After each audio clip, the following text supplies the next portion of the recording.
अभी तक हम ऑलमोस्ट काफ़ी हद तक एसईओ सारी पढ़ चुके हैं। इस टॉपिक में आपसे मैं बात करूँगा कि किस तरह से एक वेबसाइट अगर क्लाइंट आपको दे, तो आप उसकी कैसे ऑडिट के लिए रिव्यू कर सकते हैं, उसमें ये कैसे पता कर सकते हैं कि क्या उसमें वेबसाइट की एसईओ हुई हुई है या नहीं हुई हुई।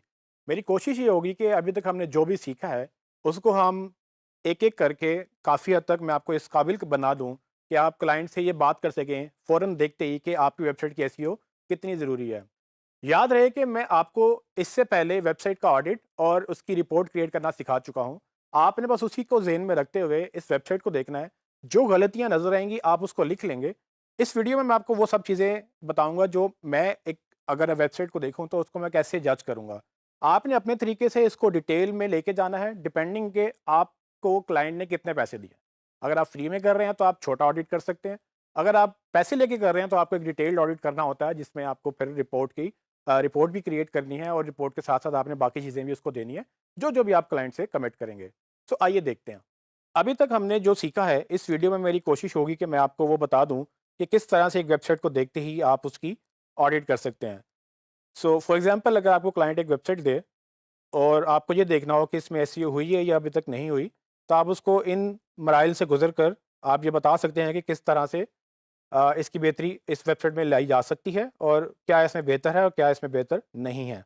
सो फॉर एग्ज़ाम्पल ये एक वेबसाइट है डिजिटल मार्केटिंग पाकिस्तान, इसकी हम ऑडिट करेंगे।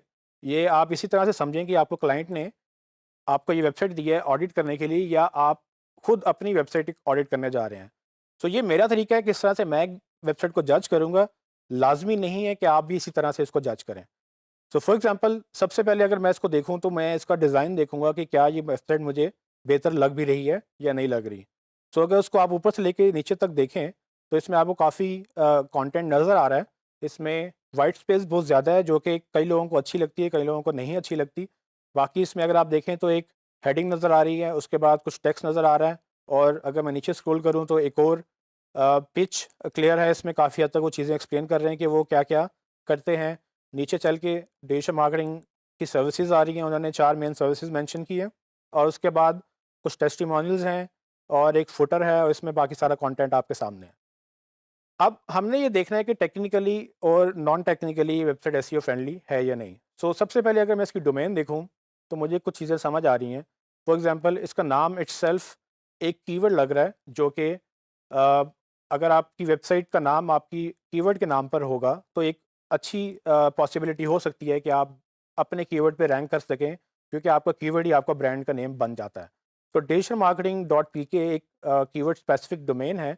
इससे इस कंपनी को फ़ायदा ये होगा कि ये डिजिटल मार्केटिंग अगर कोई सर्च करे तो गूगल उसको रैंकिंग फैक्टर्स में से एक प्लस पॉइंट दे सकता है कि इसकी डोमेन में डिजिटल मार्केटिंग इटसेल्फ लिखा हुआ है। और चूँकि ये लोकल वेबसाइट है, पाकिस्तान को अगर आप टारगेट कर रहे हैं तो डॉट पीके वेबसाइट पाकिस्तान में बेहतर रहती है, ना कि डॉट कॉम। सो अगर आप डॉट कॉम में करेंगे तो वो यूएस स्पेसिफिक डोमेन है। अगर आप डॉट पीके या किसी भी कंट्री में अगर आप एसईओ करना चाह रहे हैं तो उस कंट्री की आप डॉट पीके या जो भी उस कंट्री की टीएलडी है या टॉप लेवल डोमेन है उसको आप करेंगे। इसी डोमेन में अगर आप एक और चीज़ देखें तो इसमें आपको नज़र आएगा कि एचटीटीपीएस यानी कि एसएसएल सर्टिफिकेट इसमें लगा हुआ है, जिसकी वजह से गूगल इसको एक सिक्योर वेबसाइट दिखा रहा है। और मैंने आपको पहले बताया था कि एक अगर वेबसाइट में एसएसएल नहीं होगा तो वो गूगल उसका एज अ रैंकिंग फैक्टर देखता है, अगर नहीं होगा तो आपको पेनल्टी पड़ सकती है। सो अगर एसएसएल है तो बड़ी अच्छी बात है, अगर नहीं है तो इसमें आपको एक रैंकिंग फैक्टर मिस हो जाएगा, आपको चाहिए कि आप एसएसएल लगाएं। आगे चल के आज ये देखेंगे कि इसमें मैं कोशिश करूँगा कि इसके मेटा टैग्स देखूँ। मेटा टैग्स देखने के लिए कंट्रोल यू या आप अगर क्रोम में हैं तो राइट क्लिक करके व्यू पेज सोर्स आप क्लिक कर सकते हैं। इसके सोर्स कोड में मैं जाऊँगा और मैं कोशिश करूँगा देखने की कि इसमें मेटा टैग्स किस हद तक अच्छे तरीके से लिखे हुए हैं। जैसे मैं इसको देखना शुरू करूँगा तो आप ये देख सकते हैं कि रो नंबर 8 में इसका एक टाइटल लिखा हुआ है जिसमें इसका नाम डिजिटल मार्केटिंग पाकिस्तान ही लिखा हुआ है और साथ ही डिजिटल मार्केटिंग एजेंसी एक और वर्ड भी इसमें एडेड है। सो इसको देखते ही मुझे ये समझ आ रही है कि डिजिटल मार्केटिंग शायद इनका मेन कीवर्ड है, क्योंकि डिजिटल मार्केटिंग इनके नाम में भी आ रहा है। डिजिटल मार्केटिंग का कीवर्ड इन्होंने 2 दफ़ा रिपीट किया अपने टाइटल में, जिसकी वैसे ज़रूरत नहीं है, आप 1 दफ़ा भी लिखें तो काफ़ी है, लेकिन डिजिटल मार्केटिंग इनकी डोमेन में भी आ रहा है। सो ये 3 चीज़ें मुझे हिंट दे रही हैं कि किस तरह से एक वेबसाइट जो है किसी पर्टिकुलर कीवर्ड के ऊपर रिलाई कर रही है। आगे मैं स्क्रॉल करूँ तो मुझे थोड़ा सा देखने से आइडिया हो रहा है कि ये WP कंटेंट यानी कि ये वर्डप्रेस पे बनी हुई वेबसाइट, ये WP कंटेंट वर्डप्रेस का फोल्डर होता है।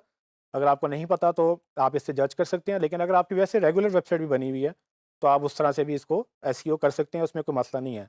लेकिन वर्डप्रेस, जैसे कि मैंने पहले बारहा बता चुका हूँ कि वर्डप्रेस एक बेहतर CMS है वेबसाइट के लिए। अच्छा, अगर चूंकि ये वर्डप्रेस है तो आप इसमें देखेंगे कि इन्होंने योस्ट एसईओ प्लगइन इंस्टॉल किया हुआ है, यहाँ से आप इस लाइन में देख सकते हैं। और उसके साथ ही आप देखेंगे योस्ट के थ्रू ही डिस्क्रिप्शन का मेटा टैग लगा हुआ, जिसमें डिस्क्रिप्शन जो है वो तकरीबन 150 कैरेक्टर्स की लग रही है। और उसको मैं पढ़ना शुरू करूँ तो डिजिटल मार्केटिंग पाकिस्तान, उन्होंने पहला अपना नाम ही लिखा हुआ है और नाम ही बेसिकली उनका कीवर्ड भी है। तो इससे मुझे श्योरिटी मिल जाती है कि वो डिजिटल मार्केटिंग और डिजिटल मार्केटिंग पाकिस्तान पे ही शायद रैंक करना चाह रहे हैं। और आगे भी देखेंगे तो डिजिटल मार्केटिंग एजेंसी दोबारा रिपीट हो रहा है, और उसके बाद पाकिस्तान भी आ रहा है। उसके बाद मार्केटिंग सॉल्यूशंस एक और कीवर्ड नज़र आ रहा है, जिसमें फिर digital media channels, digital media जो कि एक सिनोनिम कहा जा सकता है डिजिटल मार्केटिंग का, वो भी उसमें आ रहा है। उसके साथ ही आप देखेंगे कि इसमें काफ़ी हद तक ओपन ग्राफ टैग्स, जो कि फेसबुक देखता है या गूगल प्लस देखता था, अब गूगल प्लस नहीं है।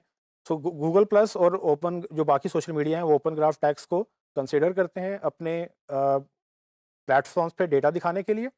साथ ही आप देखेंगे ट्विटर कार्ड की भी उन्होंने मेटा टैग्स डाले हुए हैं। ये सब चीज़ें जो हैं आपको हिंट दे रही हैं कि ये प्रॉपरली एक ऑप्टिमाइज वेबसाइट है। अगर इसमें ये टैग्स नहीं होते तो हम इसको कहते हैं कि ये बेहतर नहीं है, लेकिन इसका मतलब ये नहीं कि ये अच्छे भी हैं। सो ये चीज़ याद रखिएगा कि सिर्फ टैग्स होना ही काफ़ी नहीं होता, टैग्स का ठीक होना भी बहुत ज़रूरी होता है।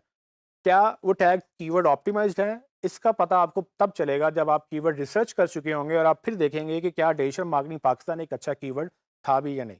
अगर डिजिटल मार्केटिंग पाकिस्तान या डिजिटल मार्केटिंग एजेंसी एक अच्छा वर्ड नहीं है और यहाँ पर लिखा हुआ है, तो वो आपको कोई हेल्प नहीं करेगा, क्योंकि आपका वो ट्रैफिक लेके नहीं आ रहा। सो टैग्स होना काफ़ी नहीं होता, टैग्स का अच्छा होना भी ज़रूरी है। सो अगर आपको किसी टूल को यूज़ करते हुए या वैसे अगर आप इसको देख भी लेंगे, तो ये याद रखिएगा कि इसकी क्वालिटी आपने अपने स्ट्रैटेजी से, अपने दिमाग से सोच कर, जो भी आपने ब्रेन वर्क करना है उसके मुताबिक आपने सोचना है कि ये ठीक है भी या नहीं। आगे चलते हैं, इसको मैं मज़ीद देखना चाहूँगा कि ये किस तरह से इसमें कीवर्ड्स कौन-कौन से यूज़ हुए हैं, कितनी डेंसिटी में यूज़ हुए हैं। अगर डेंसिटी की बात करें तो मुझे वर्ड्स पूरी वेबसाइट में कम नज़र आ रहा है। ये शायद 500 वर्ड्स नहीं है, लेकिन इसको चेक कर लेते हैं। एसईओ क्विक की एक्सटेंशन मेरे पास इंस्टॉल्ड है। मैं उसी तरह से एसईओ क्विक को क्लिक करके इसका पेज इन्फो देखूँगा और इसमें कोशिश करूँगा कि ये देखूँ कि इसमें क्या-क्या चीज़ें अवेलेबल हैं। सो टाइटल मुझे, जैसे कि हमने पहले देख चुके हैं सोर्स में, कि टाइटल अवेलेबल है, जिसमें उन्होंने कीवर्ड्स यूज़ करने की कोशिश की है, लेकिन इसमें डिजिटल मार्केटिंग 2 दफ़ा लिखा गया है, जिसकी ज़रूरत नहीं थी। तो यहाँ पर डिजिटल मार्केटिंग की जगह एक दूसरा वर्ड आ सकता था। एक दफ़ा आपने लिख लिया, वो काफ़ी होता है। मेटा डिस्क्रिप्शन में अगर आप देखें तो डिजिटल मार्केटिंग पाकिस्तान और डिजिटल मार्केटिंग एजेंसी, ये दोनों वर्ड्स आ रहे हैं। तो डिजिटल मार्केटिंग अगर आप 2 दफ़ा रिपीट नहीं करना चाहते तो आप इसको भी चेंज कर सकते हैं। लेकिन जैसे कि आपको पता होगा कि आप मेटा डिस्क्रिप्शन 300 लेटर्स तक लेके जा सकते हैं। 150 तक लाज़मी है, 150 से 300 तक आपको अलाउड है। तो इसमें वो बड़ी मेटा डिस्क्रिप्शन नहीं है। नीचे जाएँगे तो गूगल की कैशे डेट अगर आप देखें तो 29 मई, जो कि रीसेंट डेट है। इसका मतलब ये है कि गूगल ने इसको रिसेंटली ही क्रॉल किया है। बाकी फैक्टर्स इसके आप देख सकते हैं कि फेसबुक में 0 आ रहा है, गूगल प्लस में चूँकि अब वो एग्ज़िस्ट नहीं करता तो ये एरर आ रहा है। बाकी चीज़ों में इनकी कोई शेयरिंग नहीं है। डोमेन की अगर आप देखें तो इंडेक्सेबिलिटी जो है गूगल के तकरीबन 16 यूआरएल इंडेक्स हैं गूगल के अंदर इस डोमेन के, जो कि आप क्लिक करने पे देख सकते हैं कि कौन-कौन से क्रॉलर वेबसाइट के यूआरएल गूगल में क्रॉल्ड है। अगर आपके वेबसाइट के पेजेस ज़्यादा हैं और गूगल में कम आपको इंडेक्स नज़र आ रहा है, तो इसका मतलब ये हो सकता है कि गूगल कुछ पेजेस तक आपके नहीं पहुंच सका। याहू में कोई नॉट एप्लीकेबल आ रहा है और इसका चेक कर लेते हैं क्यों आ रहा है। याहू बता रहा है कि इसमें कोई भी नहीं है, लेकिन अगर आप देखें याहू में भी यूआरएल्स हैं। सो मे बी टूल का मसला है या मे बी याहू के डेटा का मसला है, लेकिन आपने सरासर टूल पे रिलाई नहीं करना, आपने अपना भी उसको वेरीफाई करना। बिंग में इंडेक्स के 6 पेजेस नज़र आ रहे हैं। अगर आप इसको क्लिक करके देखेंगे तो बिंग में आपको एक यूआरएल ओपन होगा जिसमें आपको पूरी वेबसाइट के यूआरएल नज़र आ रहे होंगे। सो बिंग भी एक सेकंड बिगेस्ट सर्च इंजन कहलाता है यूएस के अंदर। अगर आप गूगल के बाद बिंग को भी ऑप्टिमाइज़ करना चाहें तो आपके लिए इंपॉर्टेंट है कि आप ये अंडरस्टैंड करें कि बिंग में कितने यूआरएल्स हैं और वो किस हद तक आपको गूगल बिंग आपके कहाँ तक कितने पेजेस तक पहुँच सका है। सो अगर मैं नीचे क्रॉल करूँ तो आप देखेंगे कि कीवर्ड डेंसिटी मुझे नज़र आ रही है। इसमें टोटल 693 वर्ड्स लिखे हुए हैं वेबसाइट के ऊपर। मैं समझ रहा था 500 हैं, लेकिन ये 500 से ज़्यादा हैं। ऑल्दो देखने में कम लग रहे थे, लेकिन ये ज़्यादा है, पर मेरे ख्याल से अगर 1000 होते तो और ज़्यादा बेहतर हो सकता था। सबसे ज़्यादा यूज़ होने वाला सिंगल वर्ड जो है वो डिजिटल है, जो तकरीबन 47 दफ़ा रिपीट हो रहा है, जिसकी डेंसिटी तकरीबन 6.78% बन रही है, जो कि हमारे थ्रेशोल्ड से थोड़ी-सी ज़्यादा है। ये आपको थोड़ा-सा रिस्की हो सकता है, अगर आप डेंसिटी 5 से कम रखना चाहते हैं, तो आपको कोशिश करनी है कि कम से कम उन उन वर्ड्स को उतनी दफ़ा यूज़ करें जितनी दफ़ा वो आपकी आपकी ज़रूरत है। साथ ही अगर आपको टूल ये बता रहा है कि डिजिटल का वर्ड जो है वो टाइटल में भी है और वो कीवर्ड में भी है, उसके बाद वो H1 में भी यूज़ हो रहा है। सो ये आपको हिंट देता है कि किस तरह से आपके वो कीवर्ड्स मेन इंपॉर्टेंट जगहों पे ऑलरेडी मौजूद हैं। तो डिजिटल और मार्केटिंग दोनों मेन वर्ड्स चल रहे थे, साथ पाकिस्तान भी चल रहा था, तो सब आपको नज़र आ रहे हैं कि वो कहाँ-कहाँ मौजूद हैं। उसके बाद अगर आप नीचे क्रॉल करें तो आपको इसी तरह से एजेंसी का वर्ड भी नज़र आ रहा है, वो भी 3 जगहों पे, ख़ास जगहों पे मौजूद है। अगर आप टू वर्ड फ्रेजेज़ में जाएँगे तो डिजिटल मार्केटिंग जो है वो इकट्ठा तकरीबन 29 दफ़ा रिपीट हो रहा है और उसकी डेंसिटी 8% बन रही है, जो कि कदरे ज़्यादा है। उसके बाद मार्केटिंग पाकिस्तान, वो भी तकरीबन 9 दफ़ा रिपीट हो रहा है और उसकी डेंसिटी 2.5% है, यानी कि 2.6%।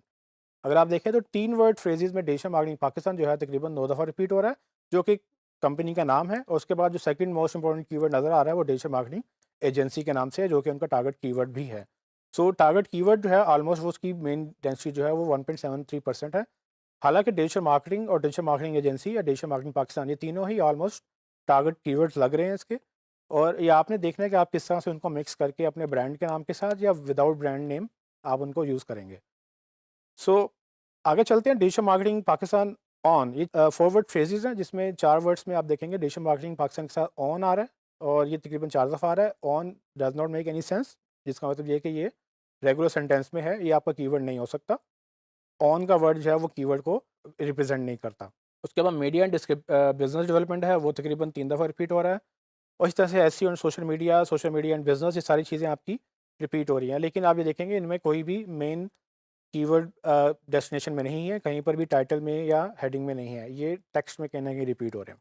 अगर मैं इसके डायग्नोसिस पे जाऊँगा, तो वहाँ मैं क्विकली देख सकता हूँ कि एसईओ क्विक ने क्या ऑडिट निकाला है। वो कहता है यूआरएल ठीक है, जो कि ठीक लग रहा है क्योंकि इसकी लेंथ बहुत ज़्यादा नहीं है, और इसमें जो है कीवर्ड भी हमारा एडिड है। उसके बाद कैनोनिकल भी इसमें एडिड है, जो कि मैंने आपको बताया था डुप्लीकेशन को कंट्रोल करता है, इसका मतलब ये ठीक है। टाइटल 56 कैरेक्टर्स का है। आपको याद होगा कि हमारे पास टाइटल की लेंथ जो है वो 60 से 70 कैरेक्टर्स तक जा सकती है। सो अगर आपका टाइटल छोटा है तो आप इसको बड़ा कर सकते हैं। ये 56 का टूल बता रहा है कि ठीक है, लेकिन मेरी नज़र में इसको बड़ा होना चाहिए। अगर आप यहाँ पर 1-2 वर्ड्स और डाल सकते हैं तो वो आपके लिए बेहतरी है, आप कीवर्ड यूज़ कर सकते हैं। मेटा डिस्क्रिप्शन आप देखेंगे तो 154 कैरेक्टर्स हैं। यहाँ पर इसको 300 कैरेक्टर्स तक जा सकते हैं आप। अगर आप मिनिमम 150 या मैक्सिमम आप 300 तक जाएँगे, तो इसमें भी बेहतरी के चांसेस बहुत मौजूद हैं। अगर आप नीचे आएँ, मेटा कीवर्ड्स नहीं यूज़ किए, गूगल इनको नहीं देखता, लेकिन कुछ सर्च इंजन इसको अभी देखते हैं। ये आपकी मर्ज़ी है, आपने इसको ऐड करना है या नहीं करना। आगे चल के देखेंगे तो हेडिंग्स में आप देखेंगे कि H1 एक दफ़ा ही आ रही है, और जबकि H2 3 दफ़ा, और बाकी डिवाइडेड है। H3 और H4 एग्ज़िस्ट नहीं करते। H4 4 दफ़ा है एक्चुअली। सो H1 एक दफ़ा लाज़मी चाहिए, 2 दफ़ा नहीं होना चाहिए। बाकी H2 या H4 या H3 जैसे भी आपका पेज का लेआउट स्ट्रक्चर बनता है, वो डिज़ाइनर के साथ बैठ के आप डिस्कस कर सकते हैं। लेकिन आपको इस तरह से स्प्रेड आउट करना है, अपने मेन कीवर्ड्स हेडिंग्स में डालने हैं। तो आप देखेंगे डिजिटल मार्केटिंग एजेंसी और पाकिस्तान, ये ऑलमोस्ट मेन हेडिंग में आ रहे हैं। उसके बाद अगर आप देखेंगे हेडिंग 2 में भी डिजिटल मार्केटिंग वर्ड रिपीट हो रहा है। उसके बाद हेडिंग 2 में service, full service digital marketing agency, digital marketing agency main keyword था। उसके बाद सर्विसेज या डिजिटल मार्केटिंग सर्विसेज, जिस तरह से आप देखेंगे सिनोनिम में या रिलेटेड कीवर्ड में काउंट हो सकते हैं। इसी तरह से आप देखें कि इमेजेस तो मौजूद हैं, लेकिन उनमें 15 इमेजेस हैं जो कि विदाउट ऑल टेक्स्ट हैं, जो कि एसईओ के लिए बेहतर नहीं है। आपको इमेजेस लगाने हैं तो उसमें ऑल टेक्स्ट यानी कि कीवर्ड्स इमेजेस में भी डालने हैं। टेक्स्ट इसमें कम है, यहाँ पर आप रेशो देखेंगे कोड की रेशो ज़्यादा है, टेक्स्ट की रेशो कम है, तो आपको इसको टेक्स्ट बढ़ा लेना चाहिए, जैसे कि मैंने पहले प्रेडिक्ट किया था। फ्रेम्स इसमें नहीं लगे हुए, जिसका मतलब ये बेहतर है। फ्रेम्स की टेक्नोलॉजी पुरानी हो चुकी है और अब हम उसको यूज़ नहीं करते हैं। फ्लैश भी नहीं डिटेक्टेड, फ्लैश भी नहीं चाहिए। माइक्रो फॉर्मेट, स्कीमा और ओपन ग्राफ, ये जो एडवांस चीज़ें हमने पढ़ी हुई हैं, इसमें आप देखेंगे कि माइक्रो फॉर्मेट इसमें एग्जिस्ट नहीं करता, जो कि एक नेगेटिव पॉइंट है। इसको आपको ऐड करना होता है। सो इस वेबसाइट में माइक्रो फॉर्मेट मिसिंग है। स्कीमा टैग्स भी इसमें मिसिंग है, जबकि ओपन ग्राफ हमने देखा था कि वो पहले से लगे हुए थे। ट्विटर कार्ड भी इसमें एडिट है। सो ये चीज़ें सोशल पॉइंट ऑफ व्यू से, सोशल एसईओ यानी कि ओपन ग्राफ टैग्स या ट्विटर टैग्स दोनों मौजूद हैं। एएमपी वर्जन इसका अभी मुझे लगता है कि नहीं है, क्योंकि इसमें ये एक एरर दे रहा है। इसको आपको वेरीफाई करना पड़ेगा कि एएमपी फ्रेंडली आप हैं या नहीं। मेटा व्यू पोर्ट इसमें बता रहा है कि वो उसमें गूगल उसको प्रॉपर्ली स्केल कर पा रहा है क्रोम ब्राउज़र के अंदर। सो ये गूगल एक अच्छी प्रॉपर्टी समझता है। इसको आपको देखना है कि आपका ये नेगेटिव पॉइंट तो नहीं आ रहा।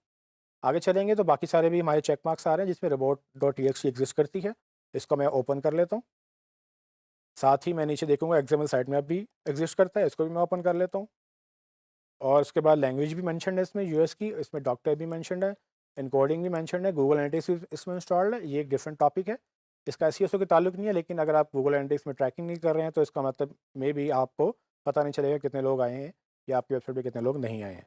फेव आइकन भी मौजूद है इसमें, जिसका मतलब ये है कि आप ऊपर ये जो ग्रीन बटन देख रहे हैं ब्राउज़र्स के अंदर, ये आपको फेव आइकन कहलाता है। इससे आपको पूरे ब्राउज़र में देखेंगे आप हर एक को फेव आइकन, हर वेबसाइट का एक उसकी आइडेंटिटी बन जाता है। एनीवेज़ हम वापस जाते हैं अपने रोबोट्स वाली फ़ाइल के ऊपर। सो रोबोट्स अगर आप देखेंगे तो इसमें रोबोट्स में बाकी सब अलाउड है, सिर्फ एक फ़ोल्डर नॉट अलाउड है, जो कि आपको ज़रूरत नहीं होती। लेकिन आपको यहाँ पर साइट मैप एडिट नहीं है, जो कि एक नेगेटिव पॉइंट हो सकता है। अगर आप यहाँ पर साइट मैप कॉलन, अगर साइट मैप का यूआरएल लिखेंगे जो कि ये यूआरएल है, तो वो एक बेहतर होगा। गूगल को एक्सेसिबिलिटी या बाकी सब चीज़ों को एक्सेसिबिलिटी में आसानी होगी। एक्सएमएल साइट मैप में आप देखेंगे सिर्फ पेज का साइट मैप एग्जिस्ट करता है। आप उसको क्लिक करेंगे तो उसके अंदर बाकी सारे पेजेस और उनके अंदर कितने इमेजेस हैं और उसके साथ लास्ट टाइम कब मॉडिफाई हुआ था, सारी चीज़ें उसमें मेंशन है। ये साइट मैप आप जब गूगल सर्च कंसोल में जब डालते हैं तो गूगल आपके सारे के सारे यूआरएल इजीली क्रॉल कर सकता है। तो इस तरह से आप एक बेहतर तरीके से बता सकते हैं कि किस वेबसाइट में क्या मसले हैं और किस वेबसाइट में क्या मसले नहीं हैं। आपको ये एम्पावर करेगा कि किस तरह से वेबसाइट की एसईओ कहाँ स्टैंड करती है। जैसे कि आपने देखा कि कुछ ही मिनट्स में मैंने एक वेबसाइट की बैकएंड से और फ्रंट एंड से दोनों से मैंने उसको रिव्यू कर लिया है। ये आपको हेल्प इस तरह से कर सकता है कि आप अपनी वेबसाइट या अपने क्लाइंट की वेबसाइट जो भी आपको ऑडिट करने के लिए आती है या एसईओ करने के लिए आती है, आप उसको रिव्यू करेंगे, उसमें से गलतियाँ निकालेंगे और डिपेंड ये करता है कि आपने कितना टाइम लगाना है उसके ऊपर। तो मैं ये करता हूँ कि अगर मुझे क्लाइंट कोई कहता है कि जी मैंने एसईओ करवानी है, तो मैं उसको फ़ौरन रिव्यू करके उससे बात करने के काबिल हो जाता हूँ कि भाई आपके ये मसले मुझे अभी फ़ौरन देखने में नज़र आ गए हैं और ये इसको हम ठीक करेंगे। लेकिन अगर इसका डिटेल्ड ऑडिट अगर आपसे कहा जाए, फॉर एग्जाम्पल कि वो आपको पैसे देता है कि इसमें सारी गलतियाँ निकालो, तो आपको चाहिए कि आप इसका डिटेल्ड ऑडिट करें बैठकर और इसकी रिपोर्ट बनाएं और उसके बाद रिपोर्ट प्रेजेंट करें। सो इससे ये फ़ायदा होगा कि आप इसको एज अ सर्विस भी सेल कर सकते हैं। लेकिन अगर आप एज अ सर्विस इसको नहीं करेंगे, इसको सिर्फ अगर आपने बेस बनाकर पूरा प्रोजेक्ट लेना है, तो आप इसको एज अ फ्री ऑडिट करके एक रिपोर्ट पेश करके क्लाइंट को कन्विंस कर सकते हैं कि आप एक बेहतरीन एक्सपर्ट हैं एसईओ के अंदर और आप जो कर रहे हैं आपको पता है आप वो क्या कर रहे हैं। ये चीज़ें इसलिए ज़रूरी हैं कि क्लाइंट आपको तब पैसे देगा जब आप उसको ये कॉन्फिडेंस देंगे कि आपको काम आता है। तो वो कॉन्फिडेंस आपको तब आएगा जब आपको वाक़ई देखने में आपको नज़र आएगा कि प्रॉब्लम्स क्या हैं और उसको आप बता सकेंगे कि ये प्रॉब्लम्स एग्ज़िस्ट करती हैं, इसको हम ठीक करेंगे। मेरा पूरे कोर्स का मतलब ये था कि आप इस काबिल हो जाएँ कि आप एसईओ एक तो जज कर सकें, किसकी वेबसाइट कैसी हुई है या किसकी नहीं हुई है। जिसकी नहीं हुई उसकी कैसे बेहतर करनी है और इसके बाद इसको पैसे कैसे कमाने हैं, इसको एसईओ आगे ट्रांसलेट कैसे करना है। क्योंकि प्रॉब्लम्स अगर आपको पता होंगी तो ये आप सोल्यूशन प्रेजेंट करेंगे। क्लाइंट को जब ये पता होगा कि इसको पता है मेरी प्रॉब्लम्स क्या हैं और इसको ये पता है कि इसका सोल्यूशन क्या है, तो वो आपको पैसे देना पसंद करेगा। या आप अपनी वेबसाइट का एसईओ कर रहे हैं तो आप उसको ज़ाहिर बात है बेहतर कर सकेंगे।